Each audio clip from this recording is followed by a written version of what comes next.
Summer season வந்துருச்சு அப்படின்னாலே நம்மளுக்கு மாம்பழம் பலாப்பழம் எல்லாமே நிறைய கிடைக்க ஆரம்பிச்சிரும். அப்படி இருக்கப்போ பலாப்பழத்தோட சீட்ஸ் வந்து நம்மளுக்கு நிறையவே இருக்கும்.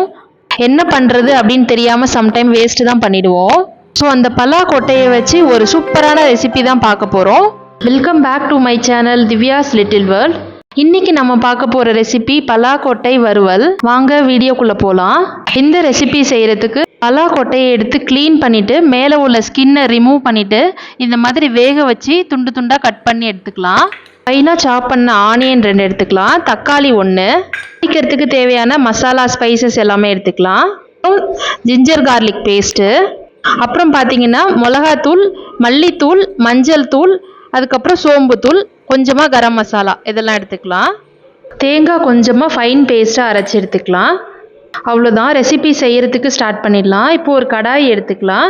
கடாய் சூடானதுக்கப்புறம் கொஞ்சமாக ஆயில் சேர்த்துக்கலாம். இதில் தாளிக்கிறதுக்கு தேவையான பட்டை, கிராம்பு, ஏலக்காய் எல்லாமே சேர்த்துக்கலாம். அதோடவே கொஞ்சம் சோம்பு சேர்த்துக்கலாம். இது நல்லா பொரியணும். அதுக்கப்புறம் இதோடவே தட்டி வச்சுருக்க பூண்டு ஒரு 4 இது சேர்த்துக்கலாம். அடுத்து பொடியாக கட் பண்ணி வச்சுருக்க வெங்காயம் சேர்த்துக்கலாம். சேர்த்து நல்லா மிக்ஸ் பண்ணிக்கலாம்.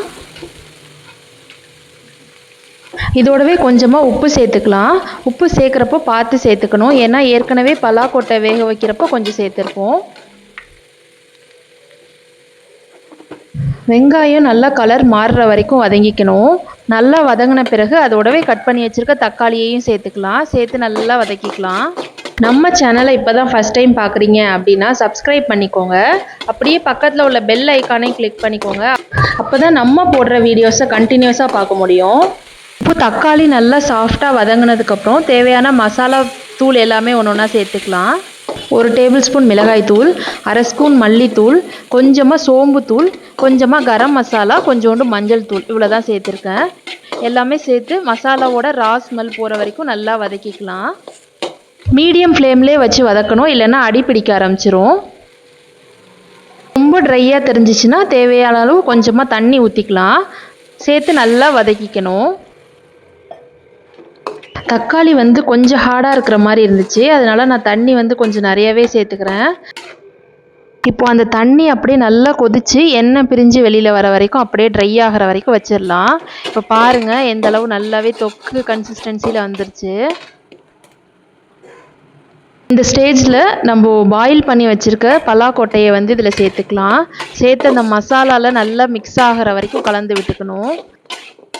மசாலா எல்லா சைடும் நல்லா கோட் ஆகிற மாதிரி நல்லா ஸ்ப்ரெட் பண்ணி மிக்ஸ் பண்ணிக்கலாம்.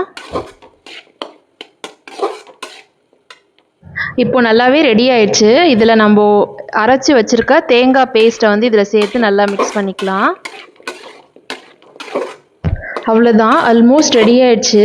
இப்போ அந்த தேங்காவோட ரா ஸ்மெல் போகிற வரைக்கும் கொஞ்ச நேரம் அப்படியே லோ ஃப்ளேம்லேயே வச்சு க்ளோஸ் பண்ணி வச்சிடலாம். கொஞ்சம் ட்ரையாக கிறிஸ்பியாக வேணும் அப்படின்னா இன்னும் கொஞ்சம் ஆயில் சேர்த்து நல்லா மிக்ஸ் பண்ணி அப்படியே க்ளோஸ் பண்ணி வச்சிடலாம். அவ்வளோதாங்க, ரெடி ஆயிடுச்சு. நல்லா டேஸ்டியாக இருக்கும். நீங்கள் ஒரு டைம் ட்ரை பண்ணி பாருங்கள். பார்த்துட்டு எப்படி இருக்குன்னு கமெண்ட் செக்ஷனில் சொல்லுங்கள். இந்த மாதிரி ட்ரையாக செஞ்சீங்க அப்படின்னா நம்ம சாதத்துக்கு சைட் டிஷ்ஷாக வச்சு சாப்பிட்லாம். இல்லை கிரேவி மாதிரி வச்சா இட்லி, தோசை இப்படி எது கூட வேணால் பேர் பண்ணிக்கலாம். நல்லாவே டேஸ்ட்டாக இருக்கும். ஃபைனலாக கொஞ்சமாக கொத்தமல்லி தழை சேர்த்து இறக்கிடலாம். அவ்வளோதான், ரெடி ஆயிடுச்சு. நான்வெஜ்ஜுக்கு ஈக்குவலாக அவ்வளோ டேஸ்ட்டாக இருக்குன்னா பாருங்களேன். ஓகேங்க, இதே மாதிரி இன்னொரு இன்ட்ரெஸ்டிங்கான ரெசிபியோட நெக்ஸ்ட் வீடியோவில் பார்க்கலாம். அன்டில் தென் பாய்.